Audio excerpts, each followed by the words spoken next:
Hi friends, मैं Jageshwar Kumar YouTube समृद्धि education YouTube channel पर आप सबों का पुनः स्वागत करता हूं। दोस्तों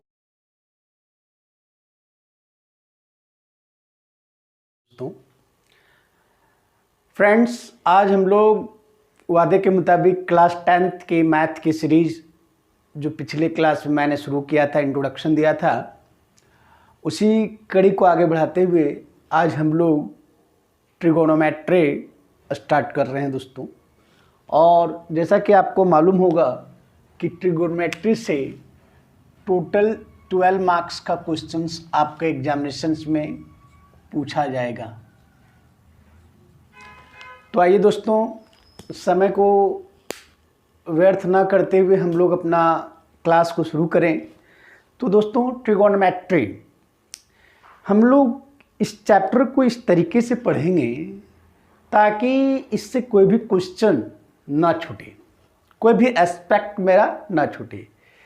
तो दोस्तों पहले ट्रिगोनोमेट्री, आखिर ट्रिगोनोमेट्री है क्या? ट्रिगोनोमेट्री में हम लोग को पढ़ना क्या है? ट्रिगोनोमेट्री में हम लोग किन किन बातों का अध्ययन करेंगे, इसके बारे में हम लोग पहले जानते हैं। तो ट्रिगोनोमेट्री दोस्तों the branch of mathematics in which we study about the relationship between sides and angles of a right angle triangle। मतलब दोस्तों कि राइट एंगल ट्रायंगल जो होगा उसके साइड्स और एंगल्स के बीच हम लोग रिलेशनशिप के बारे में अध्ययन करते हैं। मतलब किसी समकोण त्रिभुज के भुजाएं और कोणों के बीच के संबंध का अध्ययन ट्रिगोनोमेट्री में करते हैं। अब सवाल यहाँ ये उठता है दोस्तों कि ये राइट एंगल ट्रायंगल क्या है? तो राइट एंगल ट्रायंगल का हिंदी होता है दोस्तों समकोण त्रिभुज। तो यहाँ मैंने लिखा है कि राइट एंगल ट्रायंगल। आखिर राइट एंगल ट्रायंगल है क्या? तो the triangle whose one angle is 90 degree, मतलब वैसा त्रिभुज जिसका एक कोण 90 डिग्री हो उसे हम लोग समकोण त्रिभुज कहते हैं। वैसा त्रिभुज जिसका एक कोण 90 डिग्री उसे समकोण त्रिभुज कहा जाता है। यहाँ पे फिगर में आप देख पा रहे हो दोस्तों, ट्रायंगल ABC है जिसका एंगल B 90 डिग्री है। उसी चीज को मैंने यहाँ लिखा है दोस्तों, in triangle ABC angle B equal to 90 degree, so इसीलिए triangle ABC is a right angle triangle. चूंकि इस त्रिभुज में आप देख पा रहे हैं कि इसमें 3 एंगल है दोस्तों, ABC। तो एंगल B जो है वो 90 डिग्री है। इसका मतलब है कि यह जो त्रिभुज होगा वो समकोण त्रिभुज होगा। This triangle is right angle triangle because of one of his angle is 90 degree. आगे दोस्तों यहाँ पे मैं आपको समझाना चाह रहा हूँ। देखिए यहाँ पे राइट एंगल ट्रायंगल ABC है, एक फिगर आप देख रहे हैं, दूसरा भी फिगर आप राइट एंगल ट्रायंगल ABC है। तो दोस्तों इसमें 3 साइड है, 1 2 3। तो ये 3 साइड है उसका राइट एंगल ट्रायंगल में नॉमेनक्लेचर किया गया, उसका नामांकन किया गया है। अब वो नामांकन क्या है, कैसे हम लोग करेंगे, इस पर जरा ध्यान देंगे। तो जो 90 डिग्री है उसके सामने वाला जो भी साइड है दोस्तों उसको हाइपोटेन्यूज बोला जाता है, जिसको हिंदी में कर्ण बोलते हैं। मतलब इस ट्रायंगल में आप देख रहे हैं कि 90 डिग्री के सामने जो साइड है वो है AC, तो ये हाइपोटेन्यूज हो जाएगा। सेम इस ट्रायंगल में भी 90 डिग्री के सामने वाला साइड है AC, ये हाइपोटेन्यूज हो जाएगा। तो हाइपोटेन्यूज में तो कोई कंफ्यूजन है ही नहीं। जो 90 डिग्री होगा उसके सामने वाली भुजा कर्ण कहलाएगी। 90 डिग्री के सामने वाली जो भुजा है वो हाइपोटेन्यूज कहलाएगी दोस्तों। और उसको हम लोग सूचित करते हैं H से, चूंकि हाइपोटेन्यूज H से शुरू होता है इसलिए H से डिनोट करते हैं। अब यहाँ पे जो समझने वाली बात है वो है लंब का और आधार का निर्धारण, यानी परपेंडिकुलर और बेस का निर्धारण।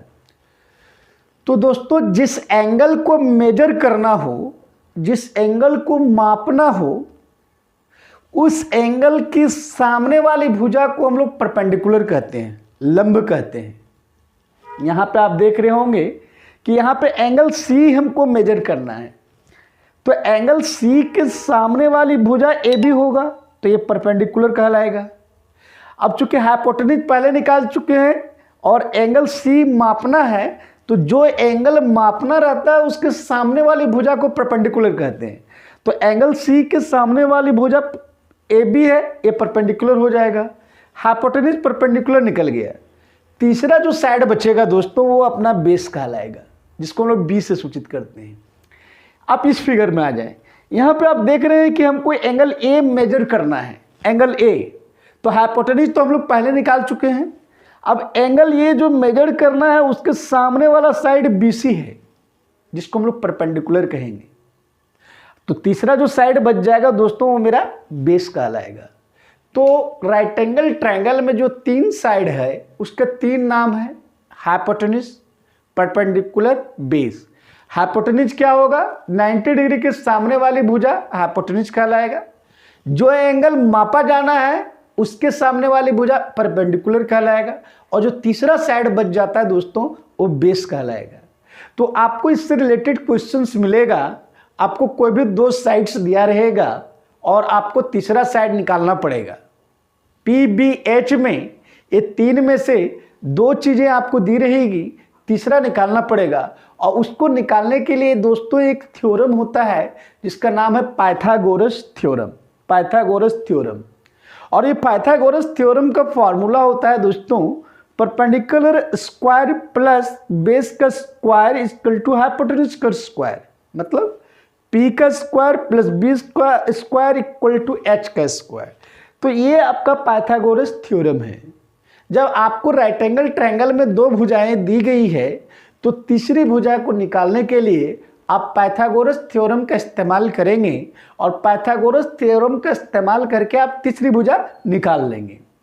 अब दोस्तों यहाँ लिखा हुआ ट्रिगोनोमेट्रिक रेशियो, ये क्या चीज़ है इसको आप समझें। Ratio involving side of a right angle triangle are known as trigonometric ratio. चूंकि राइट एंगल ट्रायंगल में जो साइड्स होता है दोस्तों, साइड्स तीन होता है, परपेंडिकुलर, बेस, हाइपोटेन्यूज।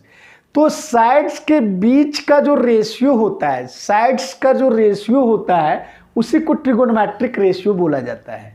मतलब समकोण त्रिभुज के भुजाओं के अनुपात को ट्रिगोनोमेट्रिक रेशियो बोला जाता है।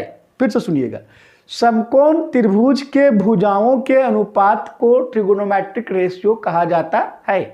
Ratio of sides of a right angle triangle are known as trigonometric ratio. दोस्तों आप यहां देख रहे हैं, मैं एक ट्रायंगल लिया हूं ABC, जिसमें एंगल B 90 डिग्री है और हमें थीटा मेजर करना है। तो 90 डिग्री के सामने तो H हो गया, थीटा के सामने P हो गया, और जो रिमेनिंग बच गया तीसरा साइड वो B हो गया।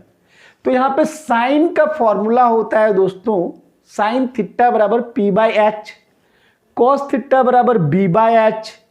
मतलब साइन थीटा बराबर P/H मतलब perpendicular by hypotenuse, cos theta बराबर B/H base by hypotenuse, tan theta बराबर P/B perpendicular by base, cosec theta बराबर H/P hypotenuse by perpendicular, sec theta बराबर H/B hypotenuse by base, cot theta बराबर B/P base by perpendicular. और आपको दोस्तों मालूम होगा कि परपेंडिकुलर होता है लंब, और हाइपोटेन्यूज होता है कर्ण, और बेस होता है आधार। तो हम यूं कह सकते हैं कि साइन थीटा बराबर होता है लंब बटा कर्ण। साइन थीटा बराबर जो होगा दोस्तों वो हो जाएगा लंब बटा कर्ण।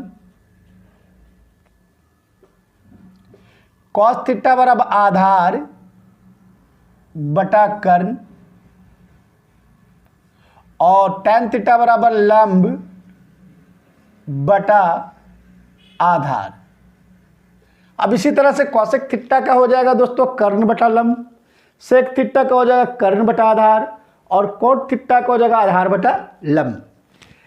जहां पे थीटा एक एक्यूट एंगल होगा दोस्तों, याद रखिएगा, जो थीटा जो होगा वो एक्यूट होगा, मतलब 90 डिग्री से कम होगा। 90 डिग्री से कम, 30 हो, 60 हो, 45 हो, मतलब 90 डिग्री से कम होगा। दोस्तों अगर आप साइन थीटा और कॉसेक थीटा को अगर आप देखें तो sine theta into cosec theta बराबर 1 होता है, याद रखने वाला चीज है। साइन थीटा और कॉसेक थीटा को जब आप मल्टीप्लाई करेंगे तो उसका वैल्यू 1 आएगा। Cosec theta into sec theta बराबर 1 होता है, tan theta into cot theta बराबर भी 1 होता है। कैसे होता है एक मैं प्रूफ किया हूं दोस्तों, जरा देखेंगे। Sine theta into cosec theta बराबर, तो चूंकि साइन थीटा बराबर पी बाई एच, यहाँ हमने पी बाई एच लिख दिया। कॉसेक थीटा बराबर H by P, cosec theta H by P लिख दिया। अब देखिए दोस्तों, एच एच ऊपर ऊपर नीचे कट गया, पी पी ऊपर नीचे कट गया, तो यहाँ बच गया 1। इसी तरह आप cos theta into sec theta निकाल सकते हैं, tan theta into cot theta निकाल सकते हैं। अब यहाँ जरा ध्यान देंगे दोस्तों कि इससे हम लोग एक फॉर्मूला निकाल सकते हैं। क्या निकाल सकते हैं कि साइन थीटा बराबर 1 बाय कॉसेक थीटा, इससे निकाल सकते हैं दोस्तों। और यहां पे लिख सकते हैं कॉसेक थीटा बराबर 1 बाय साइन थीटा। यहां पे हम लोग निकाल सकते हैं टेन थीटा बराबर 1 बाय कॉट थीटा और कॉट थीटा बराबर 1 बाय टेन थीटा। मतलब इस एक फॉर्मूला से हम लोगों ने 2 फॉर्मूला निकाला, फिर इस एक फॉर्मूला से हम लोगों ने 2 फॉर्मूला निकाला। सेम उसी तरीके से दोस्तों हम लोग यहाँ पे कर सकते हैं। ये जो है आपका, इसमें हम लोग कॉस थीटा बराबर लिख सकते हैं 1 बाय सेक थीटा और सेक थीटा बराबर 1 बाय कॉस थीटा। तो इन तमाम बातों को दोस्तों आप देख सकते हैं कि किस तरह से आपको ट्रिगोनोमेट्रिक रेशियो से रिलेटेड जानकारी रखना है। तो दोस्तों आज हम लोग इसी यहाँ तक देखते हैं। कल हम लोग इससे रिलेटेड कुछ क्वेश्चंस आपके बीच लेकर आएंगे। तो मैं चाहूँगा दोस्तों कि अगर ये वीडियो आपको पसंद आ रहा है तो प्लीज़ लाइक करें, सब्सक्राइब करें और अपने दोस्तों को शेयर करें दोस्तों। क्योंकि मई में बोर्ड एग्जामिनेशन होने वाला है और मैं चाह रहा हूँ, मेरा उद्देश्य है कि उतना पोर्शन आपको कंप्लीट कराया जाए इस यूट्यूब चैनल के माध्यम से, ताकि आप कम से कम 60 to 70% मार्क्स अचीव कर सकें। मेरा उद्देश्य यही है दोस्तों। तो मैं चाहूँगा कि आप YouTube चैनल में हमारे साथ जुड़े रहें और निरंतर आपको क्लासेज मिलता जाएगा।